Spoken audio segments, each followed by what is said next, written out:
समा, समा। हाँ माँ, मैं तैयार हूँ। चलो वेद, बस आ गई।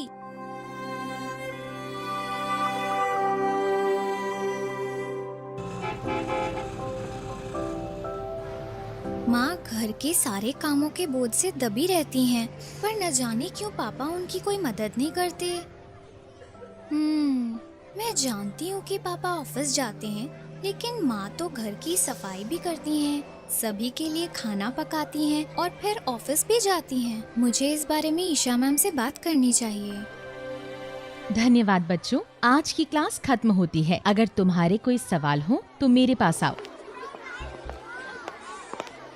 मैम, मेरी माँ मेरी और मेरे भाई की मदद करती है स्कूल के लिए तैयार होने में, और वो हम सब के लिए खाना भी बनाती हैं और फिर ऑफिस भी जाती हैं। मुझे हर शाम अपनी माँ को ऐसे थके हुए देखना अच्छा नहीं लगता। क्यों वो सारे दिन अकेले काम करती हैं? क्यों नहीं मेरे पापा उनकी मदद करते हैं? क्या केवल महिलाएं ही घर का काम करती हैं? समा, मैं बहुत खुश हूँ कि तुमने इस पर ध्यान दिया और तुम मुझसे इस बात पर चर्चा कर रही हो। यह सही नहीं है कि केवल महिलाएं घर का काम कर सकती हैं। एक व्यक्ति के लिंग और जेंडर का उसकी भूमिका और जिम्मेदारियों से कुछ भी लेना देना नहीं होता। घर को चलाने में हर एक व्यक्ति को योगदान देना चाहिए और घर का काम साथ मिलकर करना चाहिए। ओके मैम, लेकिन सेक्स और जेंडर से आपका क्या मतलब है? समा, लिंग एक जैविक पहचान है जो कि उन शरीर के अंगों पर आधारित होता है जिसके साथ हम पैदा हुए हैं। ओके मैम, और जेंडर क्या होता है? जेंडर के तहत समाज हमारे जैविक लिंग के आधार पर हमसे ये उम्मीद करता है कि हम कैसे व्यवहार करें। उदाहरण के तौर पर ये सामान्य रूप से स्वीकृत है कि महिलाओं को घर का सारा काम करना चाहिए।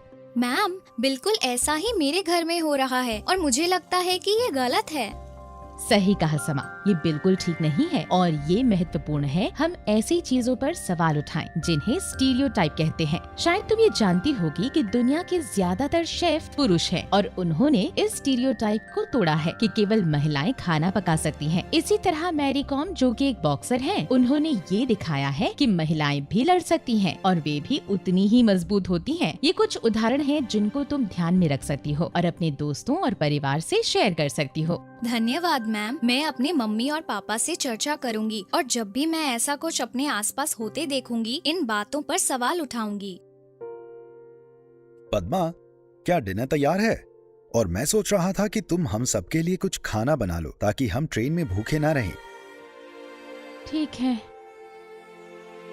सही कहा समा, ये बिल्कुल ठीक नहीं है और ये महत्वपूर्ण है हम ऐसी चीजों पर सवाल उठाएं जिन्हें स्टीरियोटाइप कहते हैं। वेद, वेद।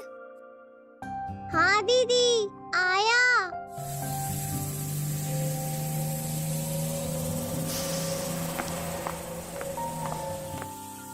पापा, क्या मैं आपसे कुछ पूछ सकती हूँ? बिल्कुल समा, बोलो क्या बात है? आप माँ की घर के कामों में मदद क्यों नहीं करते? मैं दिन भर ऑफिस में काम करता हूँ और जब वापस आता हूँ तो थका होता हूँ। तब मैं टीवी देखना और आराम करना पसंद करता हूँ। लेकिन माँ भी तो ऑफिस जाती हैं, पर तब भी वो घर वापस आकर खाना बनाती हैं और घर साफ करती हैं और अन्य घरेलू काम करती हैं। समा, तुमसे ये सब बातें किसने कही? हर घर में माँ खाना बनाती है और घरेलू कार्य करती है। यह हमारे समाज में सामान्य है और इसमें कुछ भी गलत नहीं है। नहीं पापा, ये गलत है। मेरी टीचर ने भी ऐसी मान्यताओं के बारे में बताया था जो कुछ स्थितियों में एक लिंग को दूसरे से अधिक शक्तिशाली बनाते हैं। हम सबके लिए खाना बनाना माँ का कर्तव्य नहीं है। मैम ने कहा था कि हम सबको एक साथ मिलकर काम करना चाहिए और एक दूसरे की मदद करनी चाहिए। हाँ समा, मैं समझ गया हूँ कि जो तुम्हारी टीचर ने कहा वो सही है। मुझे मेरी गलती का एहसास हो गया है। मैं तुम्हारी माँ की खाना बनाने में मदद करूंगा और कल शिमला जाने के लिए बैग भी पैक करूंगा। धन्यवाद बेटा, ये बताने के लिए कि मैं क्या गलत कर रहा था।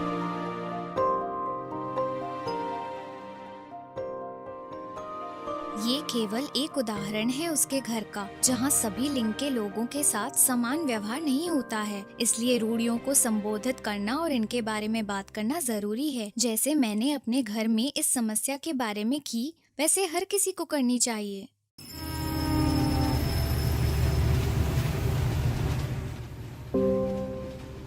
वेद, क्या हुआ?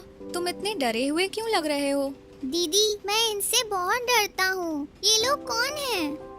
वेद, इसमें डरने की कोई बात नहीं है। ट्रांसजेंडर हमारे जैसे लोग हैं जो अपने जैविक लिंग के आधार पर सौंपे गए जेंडर की भूमिका से पहचाने नहीं जाते। मेरी क्लास टीचर मैम ने बताया था कि ये हर व्यक्ति पर निर्भर करता है कि वो अपना क्या जेंडर चुने और हमें उनके जेंडर के चुनाव पर नजर नहीं रखनी चाहिए, इसलिए डरने की जरूरत नहीं।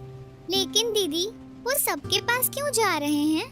समाज ट्रांसजेंडर को समान मौके नहीं देता है, जिसकी वजह से उनको अपनी दैनिक जरूरतों को पूरा करने में चुनौतियां आती है।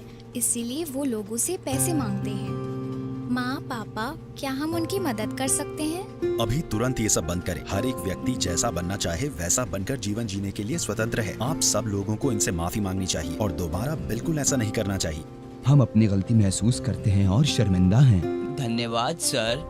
अब समय है कि लोग ये समझें कि हमारा जेंडर या जीवन जीने का चुनाव हमें कमजोर नहीं बनाता और इस आधार पर हमारे साथ भेदभाव नहीं किया जाना चाहिए। वो सही कह रहे हैं। हमें सभी इंसानों का सम्मान करना सीखना चाहिए और लोग जैसे भी हैं उनको स्वीकार करना चाहिए।